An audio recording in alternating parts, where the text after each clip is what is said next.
Hello po mga ka-rides, welcome back po muli sa munting channel ko. Ito po yung part 2 ng video ko ng biyahe ko mula ng Luzon papunta ng Mindanao mga ka-rides. Kaya samahan niyo po kami mga ka-rides, babaybayin po natin ang kahabaan ng Samar region. Ito po sa Visayas po ito mga ka-rides.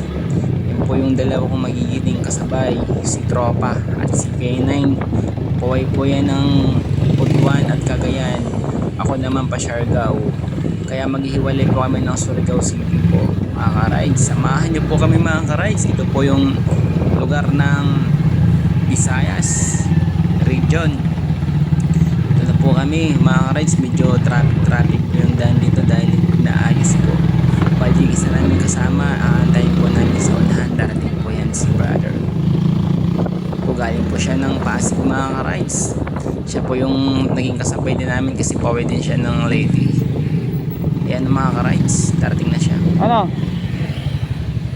May nakita ka? Kala ko nauna ka na. Bumalik ka? Sa taas ka na eh. Ha? Sa taas ka? Kaya nga ako sa taas eh. Bumalik ako. Sabi ko, Sabi ko ang at taas? akyatin doon eh. Mataas akyate ano? Mataas. Sabi ko, dumiretso yung isa rito eh. Nagharap ng charger cord. Ayan po mga ka-rides, lumampas na po si brother. Siya po yung inantay namin ni isa. Ayan, abante na po kami. Patungo po kami ng Katbalugan. Tiyatahak po namin yung Samar region ngayon mga ka-rides. Medyo traffic nga lang sa unahan mga ka-rides. Medyo matagal-tagal ang traffic dito dahil one way po yun mga ka-rides sa unahan. Ginagawa po yung kalsada dyan. Kaya habang wala pa, Traffic pa. antay-antay muna kaming makapuyong sa kabilang lane bago naman po kami guguhin. Yan lang, bubulol naman ako mga ka-rides sa sobrang pagod po kasi biyahe namin dito mga ka-rides, napakalayo. Kaya yung antok at pagod sama-sama na, kaya ito na yung pahinga namin mga ka-rides sa ganitong pagkakataon. Kaya pahinga din kami lalo na sa motor. Napakasaya po ng biyahe namin dito mga ka-rides, kaya napakalayo yung binabiyahe namin dahil minsan lang namin marating yung ganitong lugar Okay na. tulad ng Visayas kasi lagi na kami sa Luzon nag-ride. So ito talaga yung first rides ko na pinakamalayo mga ka-rides, kaya pasensyahan nyo na ako kung Mga ba na yung traffic dito? ko iniedit yung video dito mga ka-rides kasi Ay sir. ito yung remembrance ko sa first long ride ko ng motor ko from Luzon to Mindanao. Kaya samahan niyo po kami dito mga ka-rides. Tatahakin po namin ang Visayas region patungo po ng Mindanao. Kaya sana subaybayan niyo po ang video ko. Munting channel ko sa YouTube pala. Sorry mga ka-rides, wala pong masyadong upload sa ngayon dahil sa biyahe pa kasi mga ka-rides. Kaya ito yung first na gagawin ko ng content yung biyahe ko. Sana pasensyahan nyo yung video ko mga ka-rides kasi malabo po talaga yung kuha ko dahil masyado makagap yung camera ko.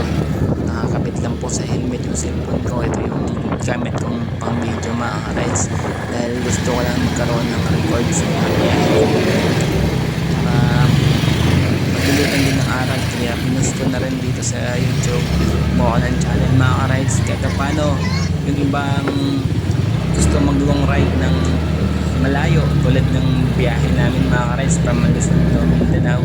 So explain ko sa inyo sa dulo ng mga video ko sa part 1, part 2, 5 siguro, or dun ko sasabihin nyo kung magkano yung gastos ko mga ka-rides. Kaya sana panoorin nyo hanggang sa matapos yung video ko sa biyahe ng Mindanao at pabalik na rin ng Luzon.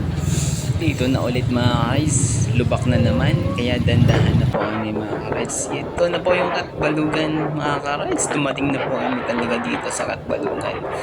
Means malapit na kami sa San Juanico Bridge after ng Katbalugan mga ka-rides. Siguro may mga 2 hours pa na ng biyahe bago makarating San Juanico Bridge. Kaya ito mga ka-rides, talagang nag-aantayan yung mga kasama namin sa unahan.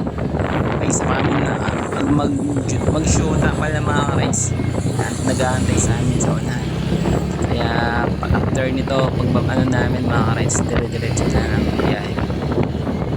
si brother nauna na siya. Siya yung pauwi ng Leyte. Tapos yung dalawa namin kasama sa likod. Ang isa nasa nag-aantay sa unahan. Bali, apat na lang na motor kami mga ka-rides. Ito na mga ka-rides. Dandahan pa kami rin mga ka-rides. Dahil yung kasama namin naghahanap ng store ng motor mga ka-rides. Yun po yung CK9 dahil nagkakaroon ng problema po yung bracket niya mga ka-rides. Nabali po kasi yung mag-sniper na niya alam yung mabagahin ng mga ka-rides nasa likod na niya. Wala na sa bracket niya. Hindi na nakaroon ng top box mga ka-rides dahil nakasilinte nga yung bracket niya marupok. Kaya ito po mga ka-rides sa lugar po ng Katbalugan City yung kami dito naghanap ng shop ng motor mga ka-rides. Sana Wala pa sila? Saan sila?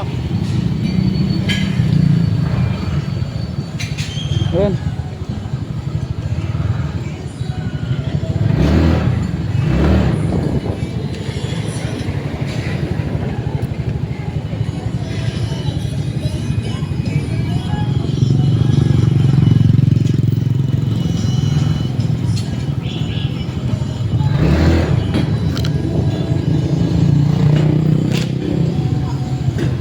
Ano?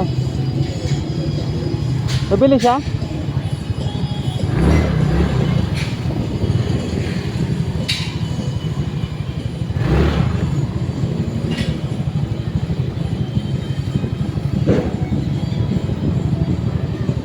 Bibili ba siya? Bibili?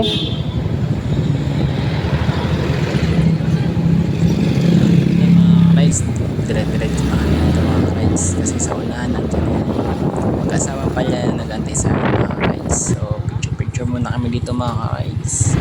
Yan si brother dumating. Hindi ako pinansin Kasama ni natin yung brother. kanina? Yan mga rides, napakasaya po dito. Ito po yung mga hindi mo mababayaran ng mga pagkakataon sa buhay mo. Kaya ang gagawin namin dito mga rides, picture muna. Kasi ang ganda ng tanawin talaga dito sa Katbalugan. Tara! Tapos yan, dire-diretso na kami niya mga rides. Lalapitan ko si brother mga rides. Magtatanong ako sa kanya rito mga rides. Ayan na mga rides. Napakaliit yung bangka dito mga rides. Sobrang liit. Kahit napakataas po yung lupa. Kalsada na pinpwestuhan namin mga rides. Tara! Kasama natin sila kanina? Oo. Ah, buti natin. Nagantay sila. Hindi mag-asawa eh. Ah, buti nagantay sila. Ano? Saan ang uwi nila? Ha? Saan ang uwi? Doon sa Bilawin. Sa Bilawin. Dito lang sa ano? Kormok? Leyte?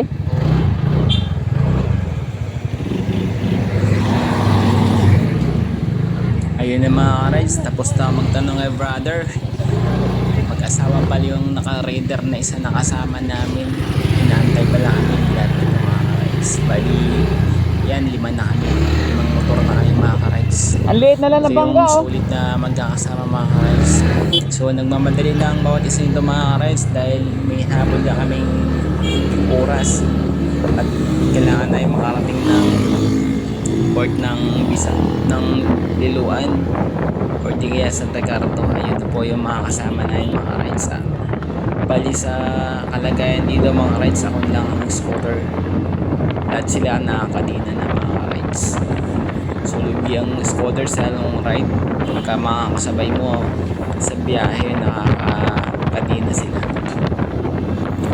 Yan mga rides. So ito lang talaga yung patrata na to na tinatawag na biyahe namin mga rides. Dahil hapon na po ito pag ano na nasa oras ito mga 4 na ng hapon, kaya nagmamadali na kami dito. Yan mga rides. Hindi po ako nagkakat ng video ngayon dito sa ano na to, biyahe namin. Ang ganda kasi ng view, yung mga tanawin napakaganda.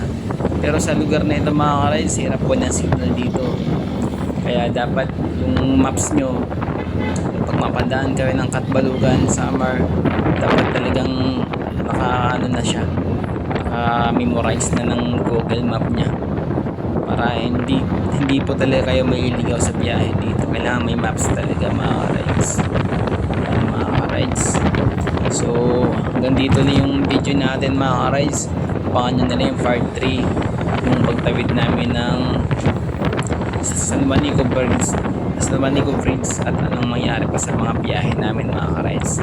Kaya ngayon pa lang nagpapasalamat ako sa inyo ng marami sa patuloy na panood ng video ko mga rides. Sana suportahan nyo rin ang muting channel ko mga rides para mahaba pa natin pagsasamahan sa mga long ride ko. Salamat at shout out sa inyo mga rides. Stay safe. Thank you.